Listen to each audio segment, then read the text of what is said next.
Good evening, Philippines, and good day, world. It's Wednesday, January 3rd, 2024, and you're watching Newsline World. I'm Sarah Santos, and we will bring you the top stories we've gathered from all over the globe. First, the Philippine tourism revenue soared in record numbers as the country received over 5.45 million tourist arrivals in the said year. As Japan is gripped with the aftermath of the massive 7.6 magnitude earthquake, another tragedy occurred in the country in which a passenger plane collided with a quake relief plane that claimed the lives of 5 crew members. South Korean opposition leader survives an assassination attempt after an unknown attacker stabbed him in the neck during a visit to Busan. Israel's military announced the withdrawal of some troops from Gaza, but said that the fight against Hamas will continue through 2024. And Thailand and China are set to permanently remove visa requirements from citizens of their respective countries this year. These and more for tonight's edition of Newsline World. The Philippines surpassed its 2023 tourist arrival target, welcoming over 5.45 million international visitors, according to the Department of Tourism. Meanwhile, South Koreans led in the number of tourist arrivals in the country. Haneda reports.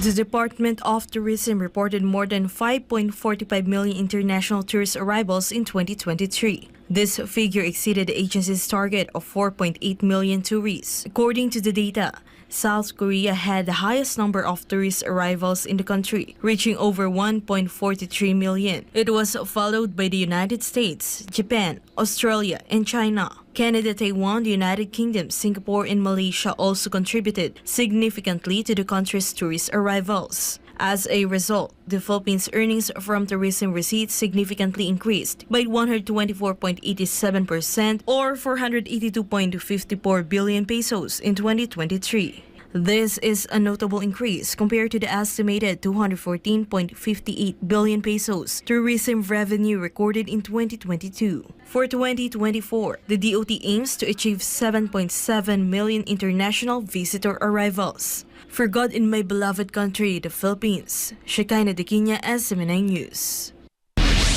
Israel announced the withdrawal of several thousand troops from Gaza, at least temporarily, as the military is expecting that the fighting will continue through 2024. Carla De La Peña reports. Israeli tanks were seen patrolling areas at the border with the Gaza Strip on Monday amid the ongoing conflict between Israel and Hamas. Israeli troops were seen operating tanks and other armored vehicles, as well as a destroyed office inside the town's administrative quarters. They want to end any connection to Israel and put the Gazan people in a situation where they have no choice but to fight. That was Hamas's message by coming here. You're not leaving Gaza, you're here to fight. The morning of October 7th, the first thing that Hamas did was destroy the very place that was used to improve the life of the people of Gaza. This gave them work. This gave them medical care. This gave them access to a better life. The Israeli army announced on Monday that it will withdraw some troops from Gaza to shift to more targeted operations against Hamas, citing the toll months of fighting have taken on the Israeli economy. The Israeli military said that the move is expected to significantly alleviate economic burdens and the soldiers to gather strength for the upcoming activities. According to the Israeli Defense Forces, the 551st and 14th Brigades, comprised of reservists, will return to their families and civilian lives this week. The 828th Brigade, the 261st Brigade, and the 460th Brigade, which trains squad commanders, army officers, and armored corps, respectively, will return to their scheduled training. This announcement marked the biggest known withdrawal of soldiers from Gaza since the war started, and the Israeli military expanded its operations in the central and southern parts of the enclave. IDF spokesperson Rear Admiral Daniel Hagari said that the move did not affect Israel's intention to destroy Hamas. He also added that the objectives of the war require prolonged fighting. Hamas launched an unprecedented attack on southern Israel on October 7, killing around 1,200 people, mostly civilians, and kidnapping over 200 according to Israeli officials. Israel declared war on the group and a complete siege of Gaza with a large-scale campaign of airstrikes. A 7-day ceasefire was forged between the two sides, but the fighting eventually resumed, with both sides blaming each other for the collapse of the truce. A ground incursion began at the end of the third week, with Israeli leaders vowing to wipe out Hamas. Palestinian officials reported that more than 22,000 had been killed and 56,000 others had been wounded. The IDF claimed that Hamas locations and infrastructure were targeted in the response. But United Nations experts warned against collective punishment and a humanitarian crisis for the people of Gaza, claiming that hell is settling in for the region. Reporting, this has been Carlo de la Peña, SMNI News. The government of Australia expressed its deepest condolences after an Australian citizen died while fighting for the Israel Defense Forces in southern Gaza. Sheila Salim has the news. An Australian soldier who lost his life while fighting Hamas militants died a few days before the new year and before the birth of his second baby. 32-year-old Reserves Captain Lior Sivan was serving as a tank commander when he was killed by Hamas militants during an ambush attack while fighting for the IDF. An Israeli newspaper reported that Sivan is married and has a son, while his wife is about to give birth to a baby daughter next week. He served the Israeli Defense Forces shortly after the deadly attack launched by Hamas on October 7. The incident marked the first time an Australian citizen has been killed while fighting for Israel against Hamas inside Gaza. Meanwhile, the Israel Defense Forces announced on Monday the killing of Hamas commander shortly after Sivan's death. Reporting from Melbourne, this is Sheila Salim, SMNI News, Australia. Iran sent a warship in the Red Sea amid rising tensions in the region. Local media announced the arrival of the warship in the strategic waterway a day after the U.S. Navy shot down several Houthi boats and killed some of its members. Melchizedek Kalis files this story. According to U.S. military, its forces aboard a USS Eisenhower aircraft opened fire on Houthi rebels as an act of self-defense and a response to a distress call by a merchant vessel in the Red Sea on Sunday. The attack sank 3 of the 4 boats operated by Yemen's Houthi rebels and killed 10 of its members. A day after the latest encounter, Iran's local media reported that the Islamic Republic's Al-Borz warship had entered the Red Sea through the Bab al-Mandeb Strait, one of the world's busiest shipping lanes. Meanwhile, Yemeni army spokesman Yahya Sari said that Houthi naval forces were carrying out their routine duties when the U.S. forces launched the attack. The USS Eisenhower aircraft was deployed in the Red Sea as part of the Operation Prosperity Guardian, a mission that aims to counter the rising attacks led by the Houthis in the strategic waterway in the wake of the U.S. support toward Israel in its fight with Hamas. On December 18th, U.S. Defense Secretary Lloyd Austin announced the creation of Operational Prosperity Guardian, a multinational coalition designed to counter Houthi-led attacks in the Red Sea. The coalition was formed following weeks of attacks against commercial vessels heading or linked to Israel. Reporting, this has been Melchizedek Kalis, SMNI News, Kuwait. The Regional Comprehensive Economic Partnership, or RCEP, has played a crucial role in strengthening Thailand's coconut exports. The RCEP, which became effective on the 1st of January of the previous year, has significantly contributed to bolstering the economy of its member countries, particularly evident in Thailand's extensive coconut exports to China. The Ratchaburi province of Thailand is home to vast plantations of aromatic coconuts. According to the manager of a local coconut processing factory there, 80% of the aromatic coconuts cultivated there are exported to China.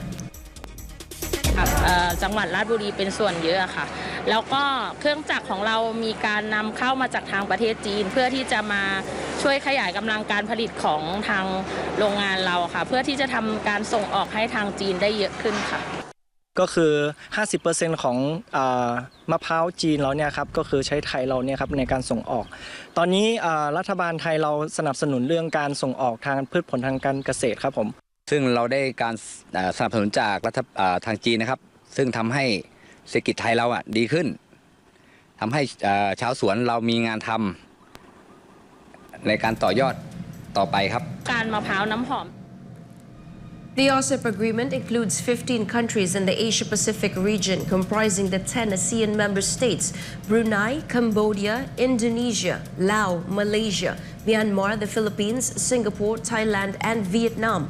These nations engage in trade with their 5 partners: China, Japan, South Korea, Australia, and New Zealand. According to World Bank data, this agreement represents 30% of the world's population, 33% of the global gross domestic product or GDP, and 28% of global trade. Meanwhile, Thailand and China will permanently remove visa requirements from citizens of their respective countries starting in March 2024. Chatmongkon Pizamaygozon reports. Thailand's decision to waive visa requirements for Chinese tourists starting in September 2023 finally paid off after the East ASEAN country agreed to permanently waive off the travel requirements in each of the countries in the next 2 months. Thai Prime Minister Setharathwisin shared the good news on Tuesday, the 2nd of January. He hailed the measure as a sign of an upgrade of ties between the two countries. The permanent visa-free travel scheme between Thailand and China will take effect on March 1, 2024. To recall, Thailand waived the tourist visa requirement for Chinese tourists on September 25, 2023, with the privilege set to end on February 29, 2024. More than 22,000 Chinese tourists entered the Southeast Asian nation in the first 2 days of the visa-free travel scheme. The Chinese were the second largest group of foreigners to visit Thailand in 2023 after the Malaysians. รายงานจากกรุงเทพมหานคร นายชันมงคล พิสมัยโกศล SMS ประเทศไทย สวัสดีครับ The widespread earthquake in Japan, reaching a magnitude of 7.6, has now claimed the lives of over 24 individuals, particularly in the Ishikawa prefecture. To recall, consecutive tremors occurred on Monday, with the strongest recorded at a magnitude of 7.6 on the Noto Peninsula in the Ishikawa prefecture. The roads near the epicenter in Wajima also suffered damage, causing severe traffic congestion in the area. According to an eyewitness, they were on their way to Kanazawa, a city in Ishikawa, to celebrate the holiday with their family. 7个人的手机大概有5个人的手机都响起来了，大家就不约而同的说是地震。 我就把车停下来了，然后我就看见那个电线杆子都在摇，然后我们把握了一下情况以后，我们就准备离开沙滩远一点，因为当时我们收到的情报是可能有海啸，而且海啸最大可能会达到5米，所以我们就开车拼命的往大海的相反方向跑。 Following the tremors, a tsunami warning was issued by the Japan Meteorological Agency for the Noto region, urging people to evacuate immediately. Meanwhile, rescuers race against time to find missing loved ones and potential survivors under the rubble in the aftermath of a powerful earthquake that hit Japan's west coast on New Year's Day. Ria Saito has the story. At least 48 people were confirmed dead, with the numbers expected to rise after a magnitude 7.6 quake startled western Japan on the first day of 2024. Millions are gripped with fear as the powerful earthquake damaged thousands of buildings and boats, severed access to electricity, destroyed roads, started a fire, and stopped transportation services. Prime Minister Fumio Kishida has warned of widespread damage and rescue teams struggling to access remote areas. Kishida said the government is fighting a battle against time, and it is their priority to save people trapped in their homes immediately. The magnitude 7.6 earthquake struck western Japan on Monday afternoon near the Noto Peninsula in Ishikawa Prefecture. It triggered tsunami warnings not heard since 2011 and left tens of thousands without power. Thousands of people in Japan spent the night in evacuation centers after fleeing their homes to save themselves from a deadly disaster that hit the nation on the first day of 2024. The major tsunami warning was later downgraded, but authorities warned people not to try going home yet, as waves of up to 3 meters or 10 feet are still anticipated. Ijo Nyokarastirian Sustashmashita, SMNI News, Japan. A Japan Airlines plane was set ablaze after colliding with a Coast Guard aircraft at Tokyo Haneda Airport. Let's hear more details from Valdivina Gracia. A Japan Airlines plane was in flames as it landed on a runway at Tokyo's Haneda Airport. The said plane was an Airbus A350 operating as Flight 516 from Shinchato's airport on Japan's northern island of Hokkaido. Authorities suspect that a plane collided with a Japan Coast Guard aircraft after landing. The said plane was carrying 379 people, while the Coast Guard aircraft had 6 people on board. All 379 people on the Japan's airline plane have been evacuated, but 5 out of the 6 Coast Guard members are still missing. Reports citing Japan Airlines said that this accident is the first to happen in decades. Japanese authorities are investigating the incident and are looking for the remaining missing Coast Guard crew members. Reporting for Newsline World, this is Valdivina Gresham, SMNI News. The government of Cambodia confirmed that no citizens were killed or injured from the deadly earthquake that killed dozens in Japan during the New Year's celebrations. Anisa de Guzman reports.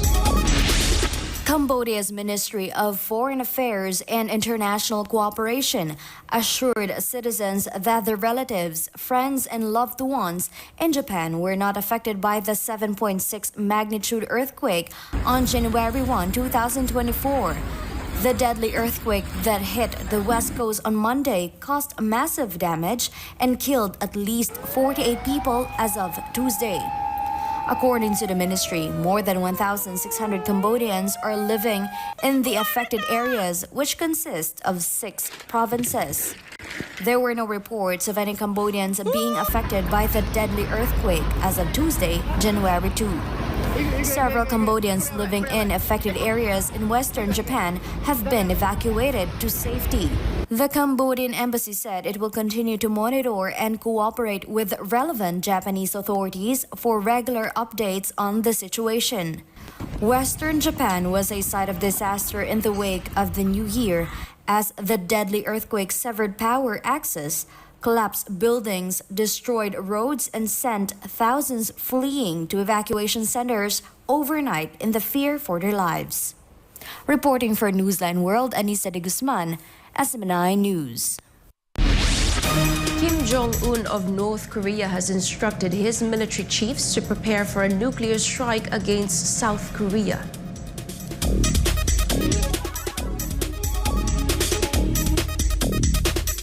The North Korean leader has directed his military chiefs to develop plans for nuclear strikes on South Korea, citing the possibility of war at any moment. Following a 5-day meeting with party leaders, Kim emphasized that the United States is gradually pushing the region towards a nuclear war. According to state news media, Kim's statement was applauded by listeners, and he pledged to strengthen Pyongyang's nuclear arsenal while establishing 3 spy satellites. He attributed the escalating tension in the region to the United States deploying a nuclear-armed submarine in South Korea. To recall, Washington has also reinforced its military presence in response to North Korea's nuclear missile testing in December, including the launch of its first spy satellite and an intercontinental ballistic missile, or ICBM. A known opposition leader from South Korea was stabbed in broad daylight while visiting the port city of Busan. Selayun has the news.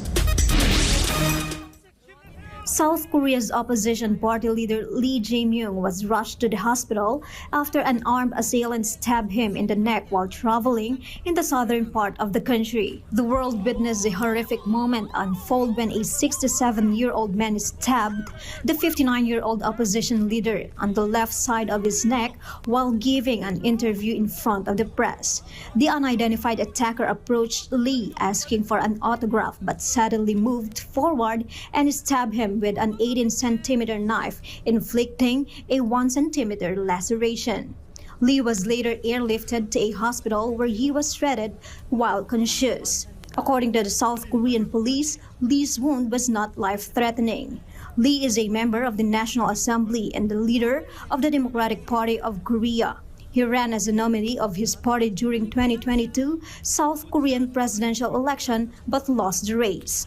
Meanwhile, Kwon Chil-sung, a spokesman for Lee's Democratic Party of Korea, stated that the party strongly condemned the attack and considered it as a clear act of democracy distraction. President Yoon Suk-yeol also condemned the attack and instructed the best care be given to Lee. Police officers have not yet revealed the attacker's identity or motive.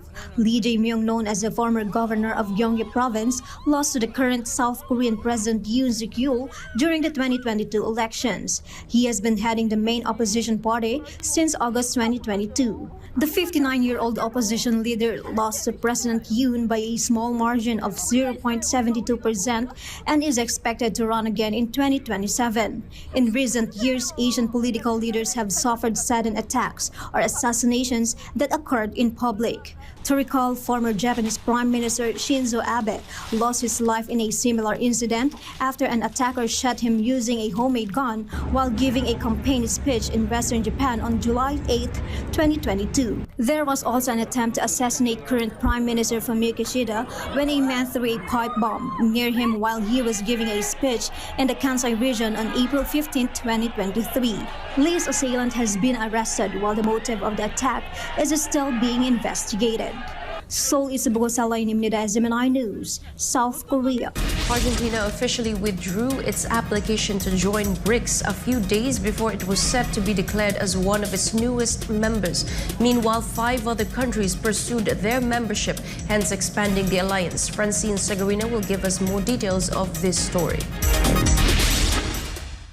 Javier Milei, who was elected president of Argentina on December 10, 2023, announced a shift in foreign policy by deciding not to pursue his country's plan to join BRICS. He informed the BRICS leaders, which consist of Brazil, Russia, India, China, and South Africa, through a letter sent on December 30, 2023. Milei also announced Argentina's plan to cut off diplomatic ties with Venezuela, Cuba, and Nicaragua. The Argentinian president expressed the desire to have closer trade and bilateral ties with the United Nations and Israel during his election campaign. The BRICS countries are often seen as a challenge to the global order, led by the West, and are supporters of a multipolar world order. Last year, more than 40 nations showed interest in joining BRICS. Of this number, 23 had formally submitted their applications, but only 6 were approved as members, including Argentina. Reporting, this has been Francine Segarino, SMNI News.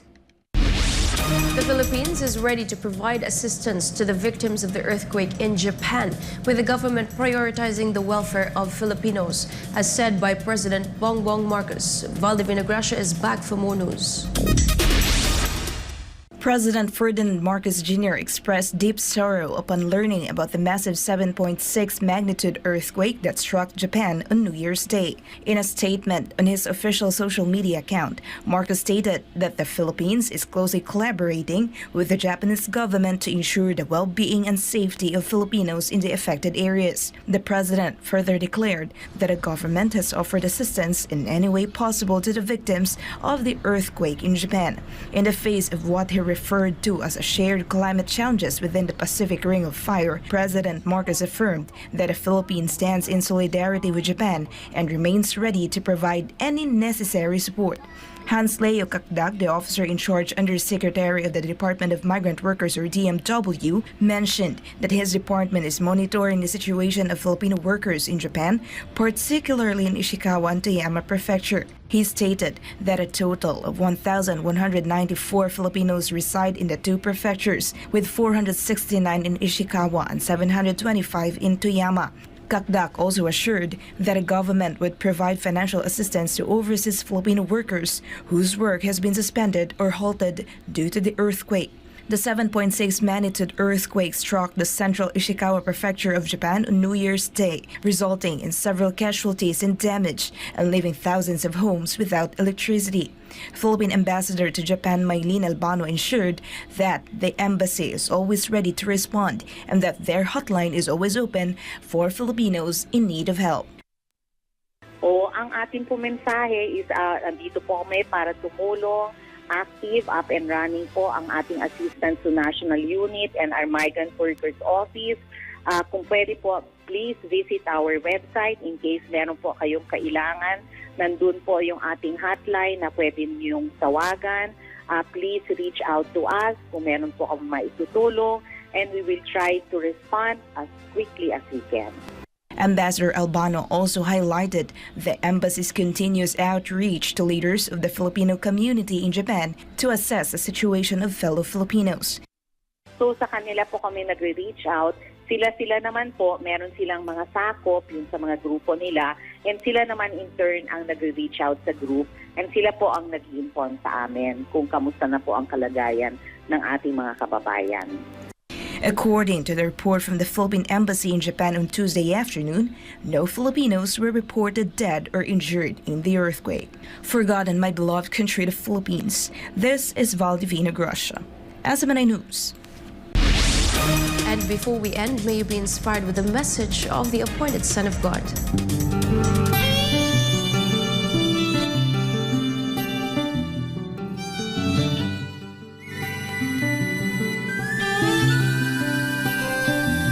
Discipline and sacrifice are the ingredients to success.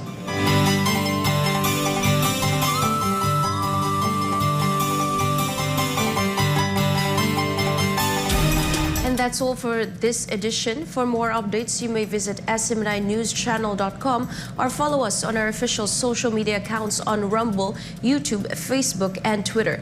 Thank you for watching, and we thank our beloved pastor, Pastor Apollo Sikibuloy, for the opportunity to be a part of this program. For God and my beloved country, the Philippines, I'm Sarah Santos, and this is Newsline World.